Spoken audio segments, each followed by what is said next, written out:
પંચમહાલના શહેરા તાલુકાની 31 ગ્રામ પંચાયતોની સામાન્ય ચૂંટણી અને 11 ગ્રામ પંચાયતોની પેટા ચૂંટણી માટે તૈયારીઓ જોરોશોરોથી ચાલી રહી છે। આ ચૂંટણી પ્રક્રિયામાં કુલ 42 ગ્રામ પંચાયતોનો સમાવેશ થાય છે, જેમાંથી 7 ગ્રામ પંચાયતો સમરસ જાહેર થઈ। નવાગામ, હોસેલાવ, ભોટવા, નવા ભુણિદ્રા, વક્તાપુરા, સગરાડા અને જોધપુરનો સમરસ ગ્રામ પંચાયતમાં સમાવેશ થાય છે।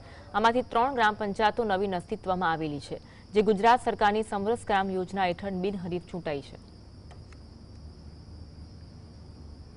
ભોટવા ગ્રામ પંચાયતની ચૂંટણી હતી। હું બિનહરીફ થઈ છું। આખી બોડી બિનહરીફ થઈ છે। એના પહેલાંય પણ બિનહરીફ થયેલો, આખી બોડી બિનહરીફ થયેલી અને પહેલાંય હું ચૂંટણી લડેલો। ત્રીજા ટર્મે હું જીત્યો છું।